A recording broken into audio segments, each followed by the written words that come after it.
Video को जरूर देखिएगा। इस संसार के अंदर दो राज्य हैं, एक सृष्टि बनाने वाले परमेश्वर का राज्य और दूसरा परमेश्वर का विरोधी शैतान का राज्य।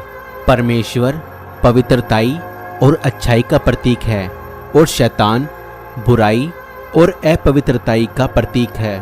अब सवाल ये उठता है, आखिर शैतान आया कहाँ से? बाइबल बताती है कि परमेश्वर के इस जगत की सृष्टि करने से पहले ही परमेश्वर ने स्वर्गदूतों की सृष्टि की और उनमें से परमेश्वर के 3 स्वर्गदूत खास थे। एक जिब्राइल स्वर्गदूत जो परमेश्वर के समीप खड़ा रहता है और जिब्राइल स्वर्गदूत का काम संदेश पहुंचाना था। जिब्राइल स्वर्गदूत वही स्वर्गदूत है जिसने मरियम को दर्शन देकर कहा था कि तू पुत्र जनेगी, और जिब्राइल स्वर्गदूत ने यूहन्ना के पिता जकरिया को भी दर्शन देकर यूहन्ना बपतिस्मा देने वाले के जन्म के बारे में बताया था। दूसरा मिकाईल स्वर्गदूत जो कि परमेश्वर के राज्य के लिए युद्ध लड़ता है।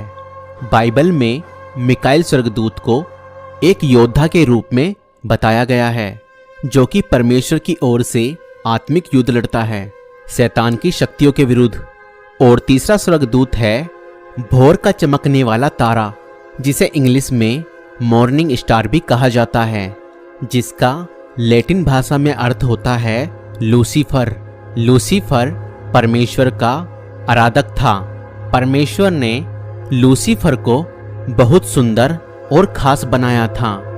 बाइबल के अनुसार लूसीफर के पास आभूषण, माणिक, हीरा, फिरोजा, सुलेमानी मणि, सब भांति के मणि और सोने के पहरावे थे, यानी कि इन सब कीमती पत्थरों और सोने से लूसीफर का पहनावा बना था और वो बहुत ही प्रधान स्वर्गदूत था। और लूसीफर के डफ और बांसुरिया उसी में बनाई गई थी, यानी कि म्यूजिकल इंस्ट्रूमेंट उसी के अंदर सृजे गए थे और अपने संगीत से वो परमेश्वर की आराधना करता था। संगीत परमेश्वर की आराधना के लिए बनाया गया था, लेकिन जब ये स्वर्गदूत शैतान बना तो इसने संगीत को भ्रष्ट कर दिया।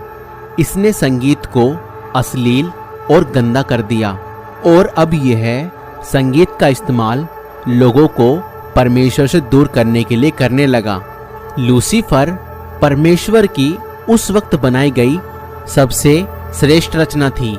उसके पास ताकत थी, उसके पास सुंदरता थी, उसके पास बेशकीमती आभूषण और वस्त्र थे, और जब वो चलता तो साज बजते और प्रकाश ही प्रकाश हो जाता। और लूसीफर ने अपने मन में घमंड किया कि मैं भी परमेश्वर से ऊंचा सिंहासन बनाऊंगा, और उसने 1/3 स्वर्गदूतों को अपनी ओर अपने संग कर लिया। मगर शायद वो भूल गया था कि परमेश्वर के तुल्य तो कोई भी नहीं है और उसी के द्वारा सब कुछ सृजा गया है। और परमेश्वर ने लूसीफर को उसकी इस दुष्टता के कारण और उन 1/3 स्वर्गदूत के झुंड को जो कि उसकी ओर थे स्वर्ग से नीचे गिरा दिया। अब यह लूसीफर जो कि परमेश्वर का आराधक था, शैतान बन गया। यह परमेश्वर का विरोधी था। अब यह शैतान स्वर्ग पर वापस नहीं चढ़ सकता था, क्योंकि परमेश्वर ने खुद लूसीफर को स्वर्ग से नीचे गिराया था। जब परमेश्वर ने पृथ्वी की सृष्टि की, तब यह शैतान सांप का भेष बनाकर हव्वा और आदम के पास गया, ताकि उसके द्वारा वह परमेश्वर को दुख पहुंचा सके, क्योंकि परमेश्वर मनुष्यों से प्रेम करता है। और शैतान जानता था, अगर मैं हव्वा और आदम को पाप में गिरा दूं तो इससे परमेश्वर को दुख पहुंचेगा और यह मनुष्य पाप करने के बाद परमेश्वर से दूर भी हो जाएंगे। और अदन की वाटिका में शैतान ने हव्वा और आदम को भरमाकर उनसे पाप करवा दिया, और शैतान की बात सुनने के कारण हव्वा और आदम का संबंध उसी क्षण परमेश्वर से टूट गया, क्योंकि अब शैतान यही चाहता है कि मनुष्य पाप करे और परमेश्वर से दूर हो जाएं।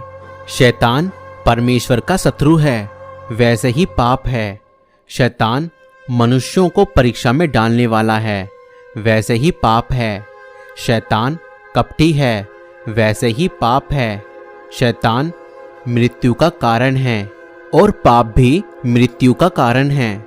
इन तुलनाओं से हम जान सकते हैं कि शैतान और पाप निसंदेह एक ही चीज है, क्योंकि पाप की शुरुआत शैतान के द्वारा स्वर्ग में घमंड करके और परमेश्वर से ऊंचा सिंहासन बनाने की सोच के द्वारा की गई।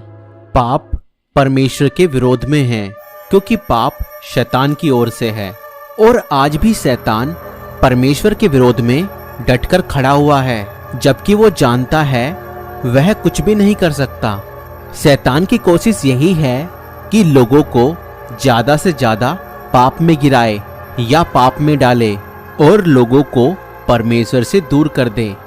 इस संसार का राजा शैतान है और उसके पास सब कुछ है और आज वो लोगों को प्रलोभन देता है कि वह उसके पीछे चलें और उसके से काम करें। मनुष्य परमेश्वर के पीछे ना चलकर शैतान के पीछे चले, ऐसी शैतान की इच्छा है, ताकि वह परमेश्वर की बनाई गई सृष्टि इंसान का नाश कर सके और उसे अपने साथ नरक ले जा सके। क्योंकि शैतान के पीछे चलने वाला और उसके से काम करने वाला व्यक्ति नरक का ही भागी होगा। इसीलिए मसीह भाई और बहनों, परमेश्वर के अधीन हो जाओ और शैतान का सामना करो, तो वह तुम्हारे पास से भाग निकलेगा।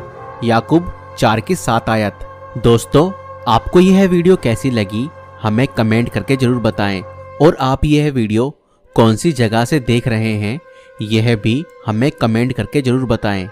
हम देखना चाहते हैं कि हमारी वीडियोस कहां तक जा रही है।